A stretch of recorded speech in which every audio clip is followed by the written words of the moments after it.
The air hung thick and still, heavy with the scent of cut grass and simmering asphalt. It was the kind of oppressive summer quiet that made you feel every beat of your own heart. On a street lined with identical houses under a sky bleached white by the sun, a man's life was being dismantled piece by piece. His name was Leo. He stood on the sidewalk, a ghost in his own story, watching as strangers carried his memories out the front door of the only home he had ever known. A floral armchair, its fabric worn thin in the exact shape of his wife, now gone 3 years. A wooden crate filled with vinyl records, their crackle and pop the soundtrack to his youth. A floor lamp with a dented brass base from the time his son, now a man with his own family in another state, had tried to ride his tricycle indoors. Each item was handled without ceremony, just another object to be loaded onto the waiting truck. Leo's hands were stuffed deep into the pockets of his old army jacket, the fabric a faded olive drab despite the blistering heat. His knuckles were white, clutching at nothing. He was 82 years old. He had survived a war in a jungle half a world away, had buried a wife, had raised a child, had worked 50 years at the local mill. He had survived it all, only to be defeated by a stack of papers filled with words he didn't understand. Presiding over the eviction was a man in a crisp, pale blue suit. Mr. Gentry. He stood with his arms crossed, a portrait of calm, detached authority. He had a smile that never reached his eyes, a predator's smile. He had called himself a friend, a helper. He had spoken of reverse mortgages and asset liberation. He had promised security, peace of mind. What he delivered was this public ruin. The neighbors watched from behind twitching curtains and screen doors. They felt a pang of pity, a surge of shame, but it was quickly swallowed by fear. They were afraid of Mr. Gentry and the legal power he wielded like a weapon. They were afraid of attracting his attention. They were afraid of what was coming down the street. It started as a low rumble, a distant tremor in the pavement. It grew steadily into a ground-shaking thunder, a roar that drowned out the quiet hum of the neighborhood. A wave of polished chrome and black leather crested the hill. The Iron Serpent's Motorcycle Club. They rode in a tight, disciplined formation, a phalanx of steel and muscle. Their vests were adorned with patches that told stories of long roads and hard fights. Their faces were grim, weathered by sun and wind, etched with the kind of hardness that life hammers into a man. At the front rode Stryker. Stryker was not a young man. His beard was more salt than pepper, and the lines around his eyes were deep. But he sat on his machine with an unshakable stillness, a commander in his element. He wore no helmet. His gaze swept across the scene, the moving truck, the men carrying furniture, the smug man in the suit, and, finally, the frail, elderly man standing alone on the curb. His eyes, the color of chips of granite, narrowed. He raised a single gloved hand. In perfect unison, the thunder ceased. 20 engines cut out, replaced by an even more intimidating silence. The bikers dismounted, the click and scrape of their boots on the asphalt the only sound. The neighborhood held its breath. The eviction crew froze mid-step. Mr. Gentry's smile faltered for the first time. The eviction crew froze mid-step. Mr. Gentry's smile faltered for the first time. Fear, cold and sharp, had a new face on this street. It wasn't the face of a man in a suit with a briefcase. It was the face of the Iron Serpents. Leo watched them. He had seen the fear in his neighbor's eyes. He had heard the whispers in town about the serpents. They were dangerous, outlaws, monsters. But as he looked at them, standing there like a silent army, he didn't see monsters. He saw strength.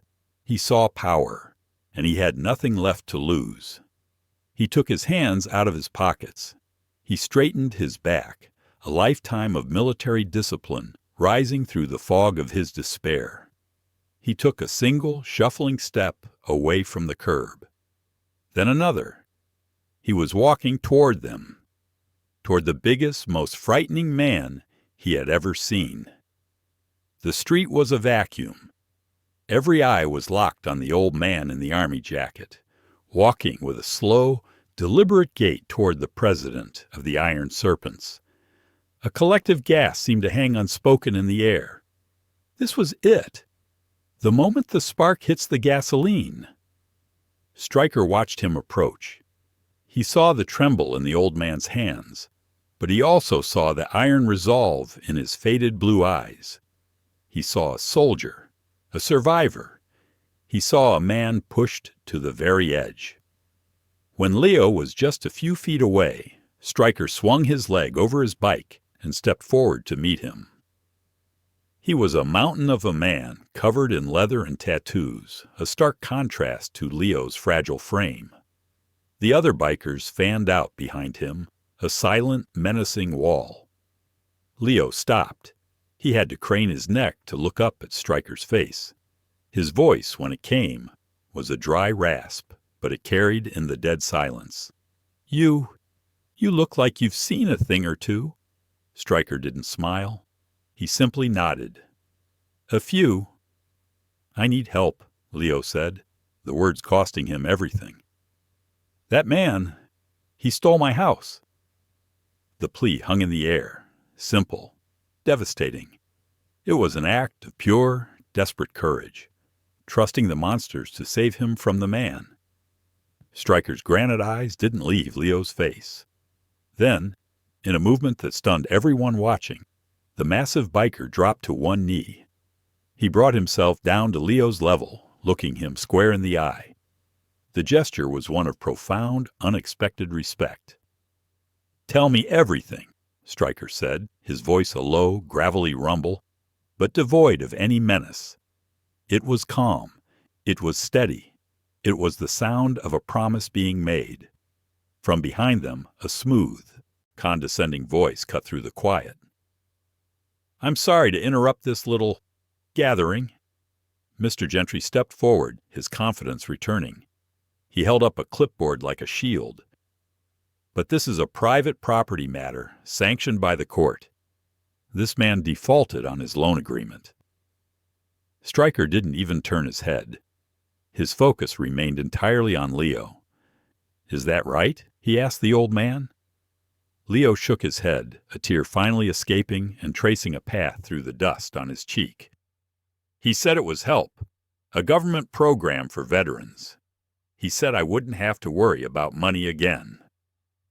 "And I'm sure he has all the paperwork to prove it," Gentry said, his voice slick with false sympathy. "It's a sad situation, but it's all perfectly legal. Now I'm going to have to ask you and your associates to move along.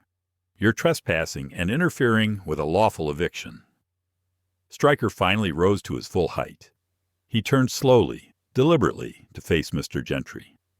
The sheer size of him, the coiled power in his stance, made the man in the suit take an involuntary step back. "You have a name?" Stryker asked. "Gentry. Alan Gentry," he said, trying to project an authority he no longer felt. "And you are?" "The man who's about to make this his business," Stryker replied, his voice flat and cold as steel. He gestured with his chin toward Leo.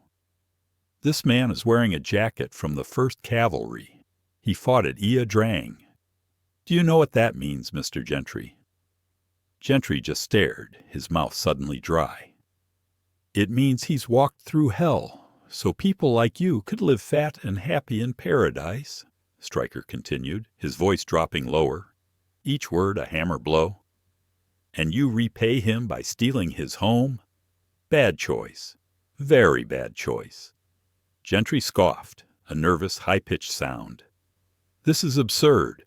I have documents. I have a court order. The law is on my side. If you don't disperse immediately, I'll call the police and have every one of you arrested for harassment and intimidation." A low chuckle rumbled through the assembled bikers. It was not a pleasant sound. It was the sound of wolves laughing at a sheep. Stryker took a step closer to Gentry, invading his personal space. Gentry wanted to retreat, but found his feet rooted to the spot by sheer terror. Stryker was close enough now that Gentry could see the tiny scars on his knuckles, the intricate detail of a serpent tattoo coiling up his neck. "You go ahead and call them," Stryker said softly.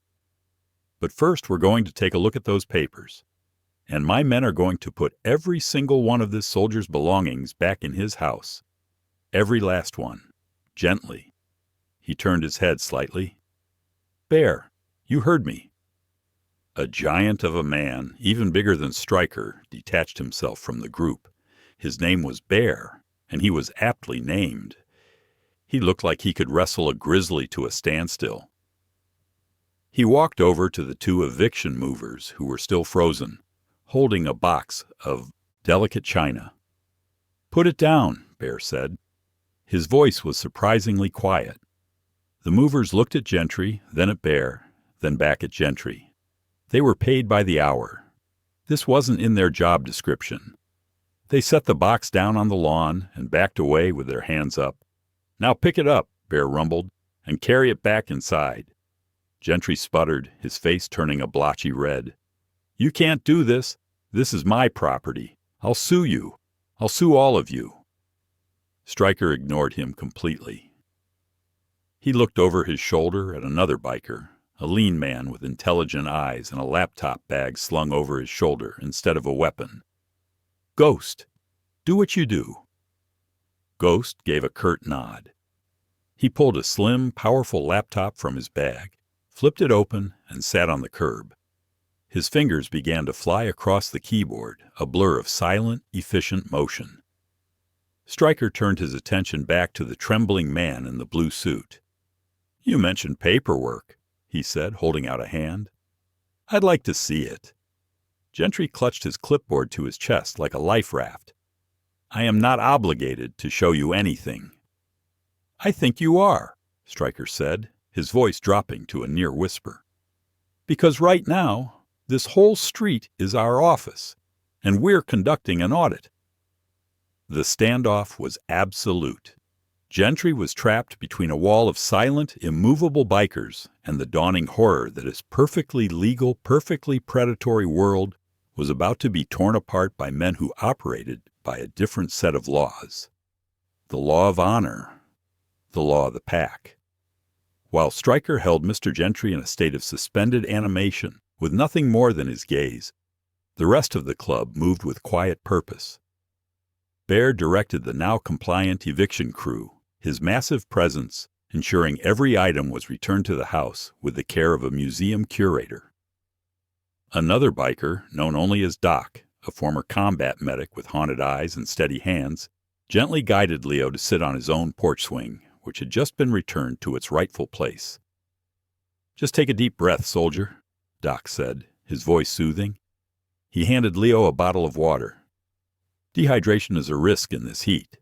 Let's get some fluids in you." He checked Leo's pulse, his expression clinical, but his touch gentle. A woman with a long dark braid and a serpent patch sewn onto her own leather vest came and sat beside Leo. Her name was Raven. She was the only female member of the Iron Serpents, and she possessed a toughness that matched any of the men, but she brought it with a different kind of strength. She draped a blanket from Leo's own living room over his shaking shoulders. "He said it was called Patriot Home Solutions," Leo whispered to her, his voice cracking. "Sounded so trustworthy." Raven patted his hand. "The worst snakes always hide in the greenest grass, Leo. Don't you worry. Stryker knows how to handle snakes." Meanwhile, Ghost worked his silent magic on the curb. The screen of his laptop was a cascade of code, windows opening and closing with blinding speed. He wasn't just a biker. He was a former signals intelligence analyst for a branch of the military so secretive most people didn't know it existed. For him, a corporate predator like Gentry was an open book. He found the website for Patriot Home Solutions first. It was draped in American flags and eagles, filled with stock photos of smiling elderly couples. Then he dug deeper. He peeled back the layers of shell corporations and LLCs following the digital money trail. It was a pattern he recognized instantly. A predatory lending scheme targeting veterans, exploiting their trust and their often fixed incomes. Gentry, still trapped in Stryker's orbit, was growing more agitated. He kept glancing at his phone, then at the bikers, then down the empty street, as if willing the police to appear. "This is illegal," he hissed, sweat beading on his forehead and staining the collar of his expensive shirt. "You're holding me here against my will." "Are we?" Stryker asked with mock curiosity. "You're free to go any time you like."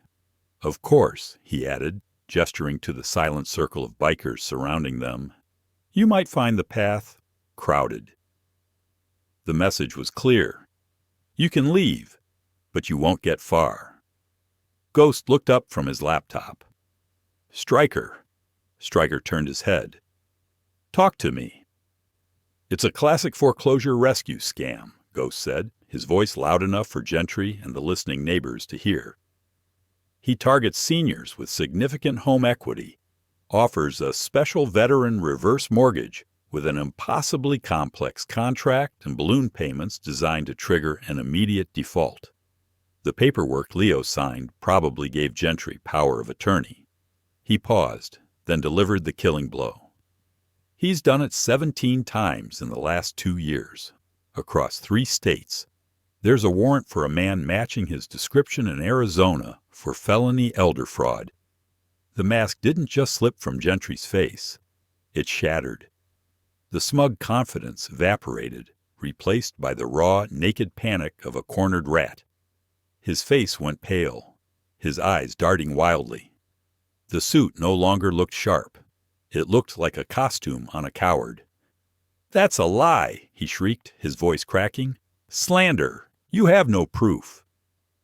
"Oh, I have proof," Ghost said calmly, turning his laptop screen so Gentry could see it.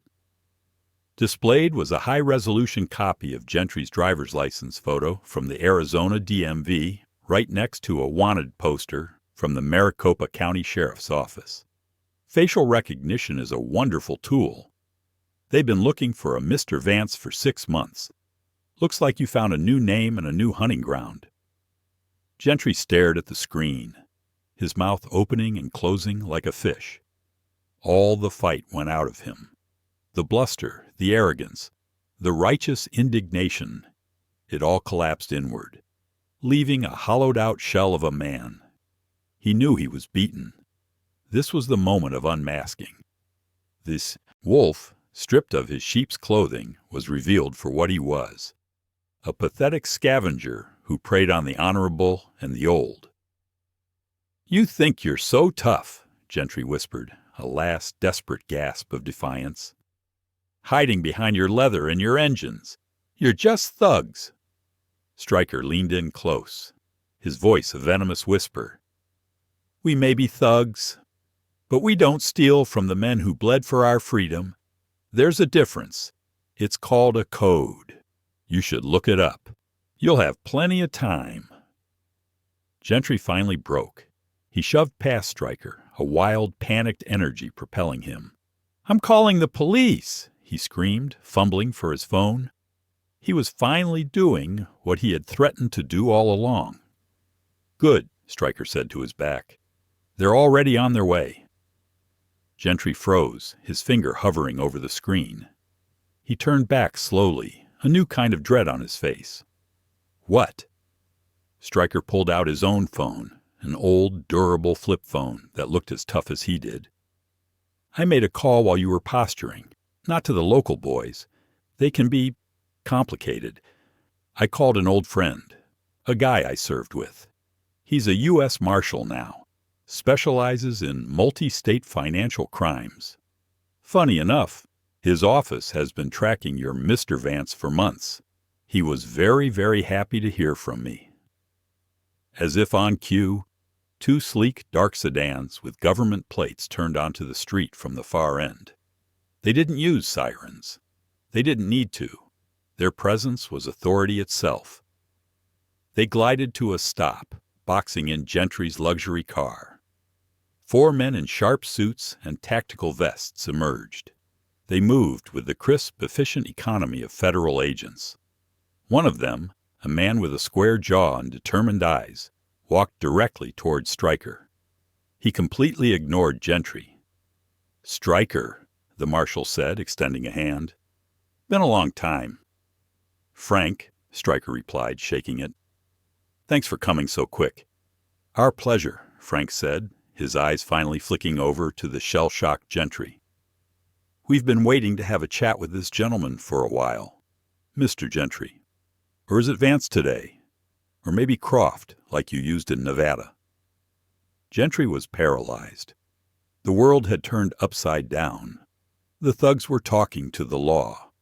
The law was shaking hands with the thugs. His entire framework of how things worked had just been demolished. 2 other agents flanked Gentry.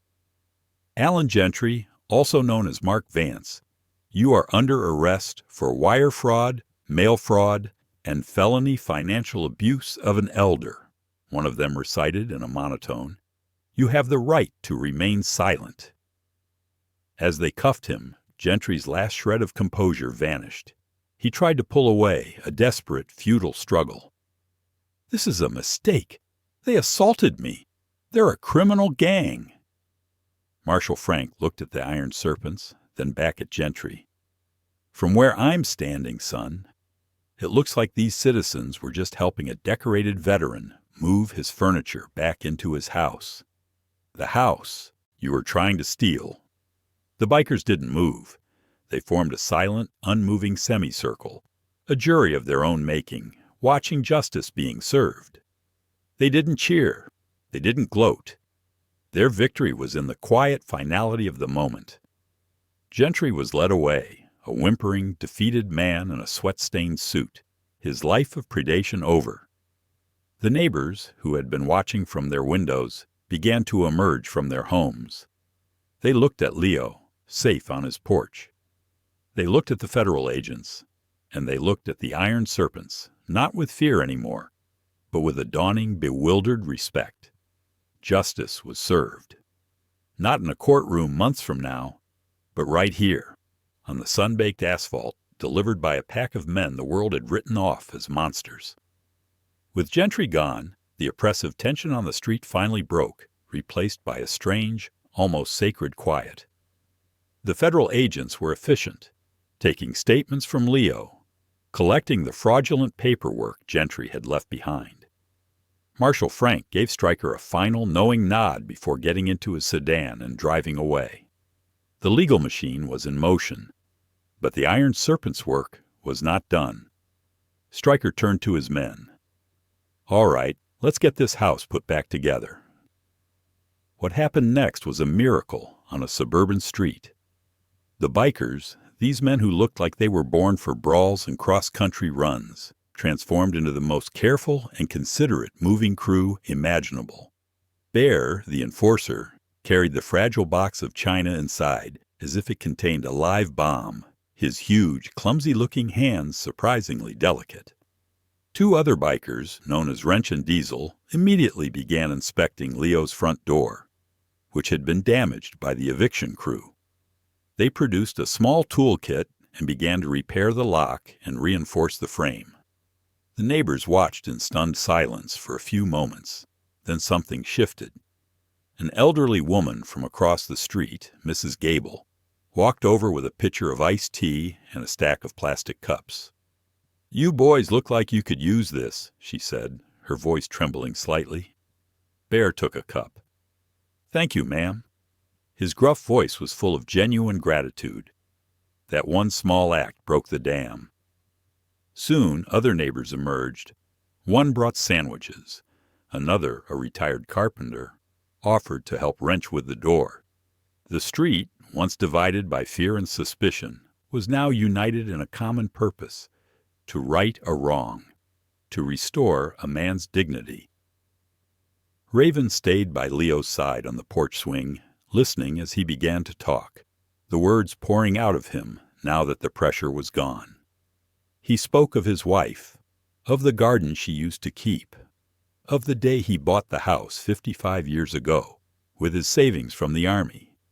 He was not just getting his house back. He was getting his story back. Stryker oversaw it all, a silent sentinel. He watched his men work, not just with their hands, but with their hearts. He saw the neighborhood coming together, the walls of fear crumbling down. This was the core of their code. It wasn't about violence or rebellion. It was about creating order where there was chaos, about protecting the flock when the wolves came circling. Once everything was back inside and the house looked like a home again, Stryker walked up the porch steps. He sat down not on the swing, but on the top step, looking out at the street. Leo sat in silence for a moment, just watching the last of the helpful neighbors return to their homes. "I don't know how to thank you," Leo finally said, his voice thick with emotion.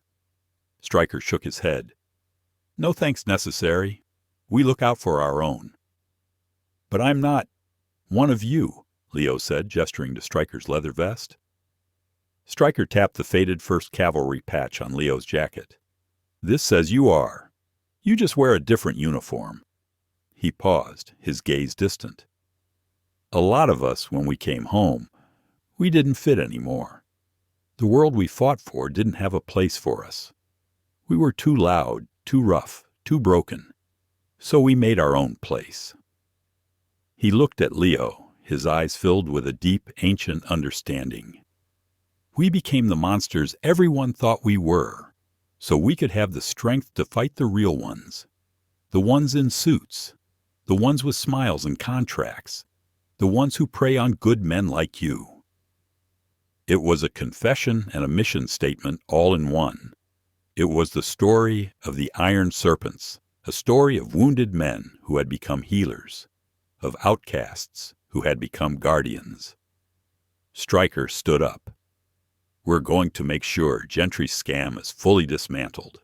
Ghost is forwarding everything to the Marshal's office and the State Attorney General. They'll unwind the title transfer. This house is yours, Leo. It always was." From his pocket, Stryker pulled a small, neatly folded black T-shirt. He handed it to Leo. On the front, in simple white letters, was the name Iron Serpents. On the back was a single phrase, "Family." "You're under our protection now," Stryker said. "You ever need anything, and I mean anything, you call us. Your family." Leo took the shirt, his hands trembling as he unfolded it. He looked at the word family. He had lost his wife, and his son was far away. He had felt utterly alone, but now, surrounded by these loud, rough, leather-clad angels, he felt like he had 100 brothers. He looked up at Stryker, tears flowing freely now, but they were not tears of sorrow. They were tears of overwhelming, heartbreaking gratitude. "Thank you," he whispered. "Thank you, son." Stryker just gave a single, sharp nod. He and his men mounted their bikes. This time, when the engines roared to life, the sound wasn't menacing. It was triumphant. It was the sound of cavalry riding away after winning the battle. And as they rode off, the people of the quiet suburban street didn't shrink away. They stood on their lawns and waved. 6 months passed. The autumn leaves fell, and winter laid a blanket of white over the small town. Spring arrived, and with it a sense of renewal that felt deeper and more profound than usual. The story of Leo and the Iron Serpents had become something of a local legend. Leo's house was transformed. The bikers, true to their word, had spent several weekends making repairs.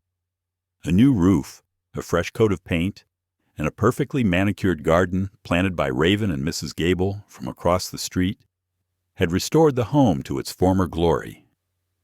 But the biggest change was in Leo himself. The frail, desperate man was gone. He had gained weight. The color had returned to his cheeks, and he walked with a new purpose. He spent 2 days a week at the Iron Serpent's clubhouse on the edge of town, a sprawling, gritty building that had once been an auto repair shop. He wasn't just a guest, he was a fixture. He would help clean, brew coffee that the bikers claimed was the worst they'd ever tasted, but drank every drop of, and tell his war stories to the younger members, men who looked at him with a reverence they usually reserved only for Stryker. He was their elder, their patriarch, a living symbol of their code. The black t-shirt they had given him was his prized possession, worn under his button-down shirts like a second skin. The town's perception of the club had undergone a seismic shift. The fear was gone, replaced by a grudging, then growing, respect. When the bikers rode through town, people nodded. The waitress at the local diner knew all their coffee orders by heart and refused to let them pay for Leo's meals. The local sheriff, who had once looked for any excuse to pull them over, now tipped his hat to Stryker. They were still outsiders, but they were no longer outlaws. They were guardians. Inside the clubhouse, hanging in a simple frame on the main wall, was a copy of the local newspaper. The headline read, "Guardian Angels on Harleys. Local veteran saved from scammer by unlikely heroes." Next to it was a photo of Stryker on one knee, looking up at Leo. It was a picture of strength bowing to honor. Mr. Gentry, or rather Mr. Vance, had been successfully prosecuted. The evidence Ghost had compiled, combined with the testimony of his other victims who were emboldened to come forward, had resulted in a long prison sentence. His entire predatory enterprise had been dismantled, his assets seized and redistributed to the people he had wronged. Justice, both on the street and in the courtroom, had been absolute. One sunny Saturday afternoon, the clubhouse was filled with the smell of barbecue and the sound of laughter. Leo was holding court at a picnic table, debating the merits of different engine types with wrench and diesel. Bear was flipping burgers, a ridiculous kiss-the-cook apron tied around his massive frame. Raven was teaching a neighbor's kid how to properly polish chrome. It was a picture of a found family, loud, unconventional, but fiercely loyal. Stryker stood on the edge of the gathering, watching. A small smile touched his lips. This was victory. Not the roar of the engines, not the fear in an enemy's eyes, but this peace, this community. His phone buzzed in his pocket. He pulled out the old flip phone and answered it. He listened for a moment, his expression growing serious. His gaze swept over his men, over Leo, over the scene of hard-won tranquility. "Where are you?" he asked into the phone. He listened again. "Don't move. We're coming." He snapped the phone shut and raised his voice. It cut through the party atmosphere like a blade. "Saddle up!" There were no questions. The laughter stopped. The bikers moved as one, a well-oiled machine. Aprons were dropped. Tools were put down. Goodbyes were said with a nod. They were transformed back into the Iron Serpents. Leo walked over to Stryker as he swung a leg over his bike. "Trouble." "A woman," Stryker said, his voice low. "Stranded at a rest stop 50 miles out. Her ex-husband won't leave her alone. Says he's got friends in the local police. She's scared. She called us." Leo nodded, his face grim with understanding. The world was still full of wolves. He put a hand on Stryker's shoulder. "Go give 'em hell, son." Stryker looked at the old soldier, his brother in arms, and gave him a firm nod. "Always." With a thunderous roar that no longer scared anyone in this town, the Iron Serpents rode out. They left their sanctuary of peace and community behind, heading back out onto the long, hard road, a line of black and chrome against the setting sun. Their fight was not over. It would never be over. For as long as there were wolves in the world, the serpents would ride.